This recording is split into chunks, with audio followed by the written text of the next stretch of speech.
I booked the cliffside cabin because the pictures made it look peaceful, huge windows overlooking the ocean, a wooden deck, and miles of forest behind it.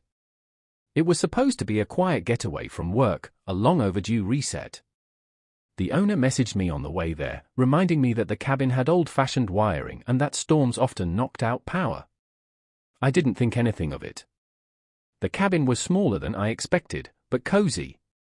I unpacked, made a quick dinner, and watched the waves crash below. The first night was calm. The second night wasn't. Around 1 a.m., a storm rolled in, violent wind, freezing rain, the kind that rattles doors. The power flickered twice and went out completely. I lit a candle and sat on the couch, listening to the thunder vibrate through the windows. At some point, I must have fallen asleep. A loud bang woke me up. I sat upright, heart pounding. Another bang, slower this time, like someone hitting the outside wall with an open palm. I checked the window, but rain streaks made everything blurry. Then a third bang, this time coming from the back door. I grabbed my phone and checked the camera the owner had installed over the porch. The screen loaded slowly, buffering through the storm. When it finally appeared, I saw something that made my stomach drop. A man was standing on the deck. Not moving. Just standing still with his head tilted, staring at the back door. His clothes were soaked, an old flannel shirt hung off him like rags. His hair was plastered to his face. He didn't blink once. I messaged the owner. "There's someone on the deck. Do you know him?" They didn't respond.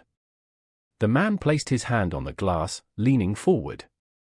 His breath fogged the cold window. I backed into the kitchen and grabbed the biggest knife I could find. For 10 minutes straight, he stayed at the door. No knocking. No words. Just staring.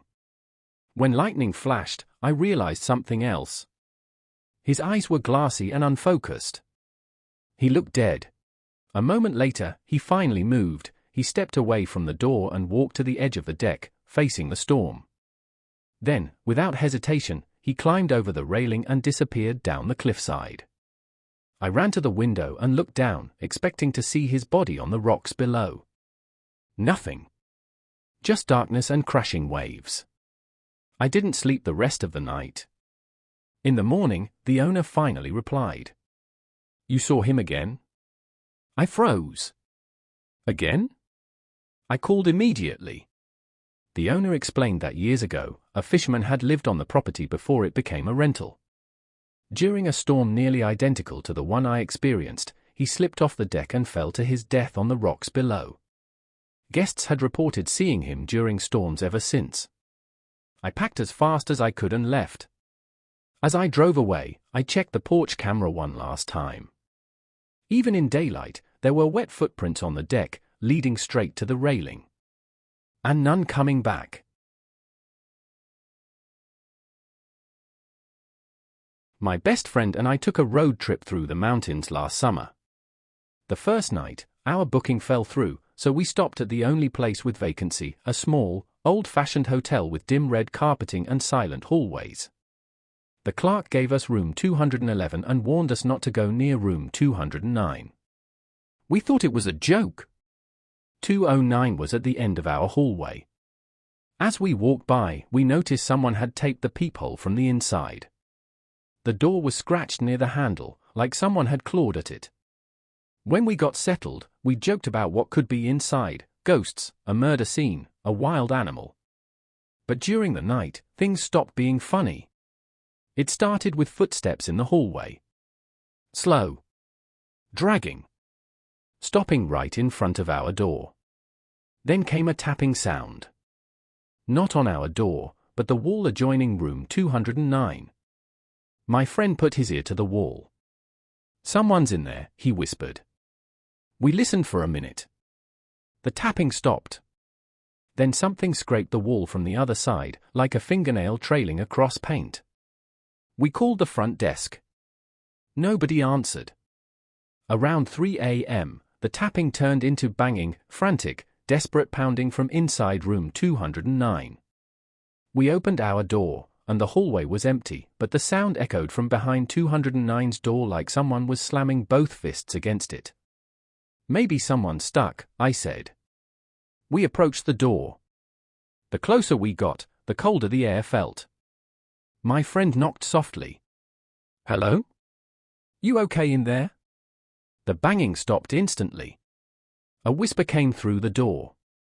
So faint we barely heard it. "Don't open it." We backed away. Hard. Suddenly, the door handle began twisting violently, as though someone inside was trying to rip it off. Then something hit the door from the inside, something heavy. We ran back to our room and locked the door. A few minutes later, the hallway went silent again. No more banging. No footsteps. Nothing. The next morning, we told the clerk everything. He looked exhausted, like this wasn't new to him. He explained that 10 years ago, a man checked into room 209 and suffered a severe psychotic break. Guests complained about screaming and banging for hours before security arrived. When they finally got inside, the man was gone.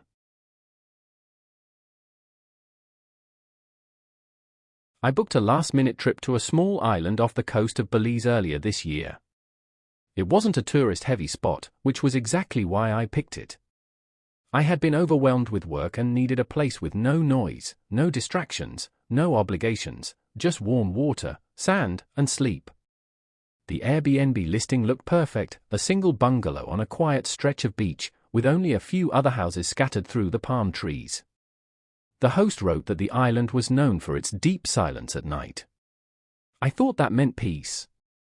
I would learn later it meant something else entirely. I arrived in the afternoon by a small boat taxi. The driver dropped me off at a tiny wooden dock and sped away immediately, as if he was in a rush to leave. There were no people around, just swaying trees and waves washing up on powdery sand. My bungalow was simple: wooden walls, wide windows, a mosquito net, and a view straight out to the sea. It felt like paradise. But even that first evening, something felt off. As the sun set, a strange heaviness settled onto the island. The breeze died completely, the palm leaves stopped moving, and the air felt thick enough to choke on. It wasn't typical tropical humidity, it was like the whole island was holding its breath. I walked outside and immediately noticed how dark it got. Not normal darkness. This was pitch black, like the moon and stars weren't enough to push the night away. There were no street lamps, no lights from nearby houses, nothing. It felt as if the world had folded inward. My phone lost signal right as the last light disappeared. I went to sleep early, but around 1 a.m., the silence snapped. Something scraped against the outside of my bungalow. Not like an animal, more like someone dragging their hand across the wall, slow, deliberate. I froze, eyes wide open under the mosquito net. Then came a tap on the window. A single, gentle tap. Then another. And another. I forced myself to stay still, not even daring to breathe loudly.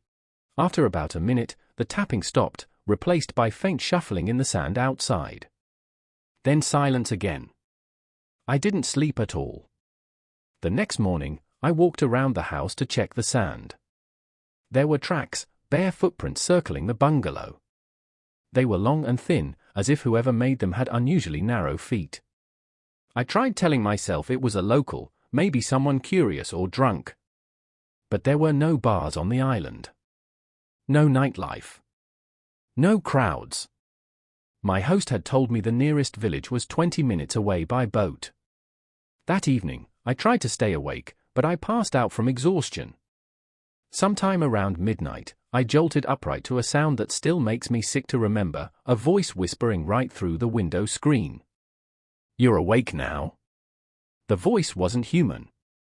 It was raspy, stretched out, like someone speaking through broken vocal cords. I sat paralyzed, every muscle in my body locked. The whisper came again. "Come outside, the night is waiting." I didn't move. I didn't make a sound. For at least 10 minutes, the thing whispered, rambled, scratched the wall, and circled the house like a starving animal. Finally, the the noises faded into the tree line. As soon as the first hint of dawn touched the sky, I threw my belongings into my backpack and sprinted down the beach to the dock. But the boat taxi wasn't due until noon, and there was no signal on my phone. I sat there shaking, staring down the empty stretch of sand, terrified that at any second something would crawl out of the trees. Around 9 a.m., I heard footsteps behind me. I spun around to see my Airbnb host walking down the beach. He was an older man, calm, friendly-looking, carrying a basket of fruit. "You left the house early," he said lightly. I told him everything that happened. His expression didn't change. He simply nodded like he had heard this story 100 times. "We tell visitors not to leave their lights off at night," he said. I didn't have any lights, I told him. "There are no lights anywhere on this island." He gave me a strange, almost pitying look. "That's because the lights attract them," he whispered. "But complete darkness, it invites them." My blood turned cold. "What are they?" I asked. He didn't answer. Instead, he set the basket down and told me I was lucky I stayed inside. "Once you step outside after sunset," he said softly, "you become theirs." The boat arrived an hour early that day. I didn't ask questions. I climbed in, never once looking back at the island. But as we pulled away, I saw something in the trees, something pale, tall, and thin slipping back into the shadows as if it had been watching me leave. Even now, months later, I still wake up at 1 a.m. some nights thinking I hear tapping on my window. And sometimes, right before I fall asleep, I swear I hear that same shredded whisper. "You're awake now?"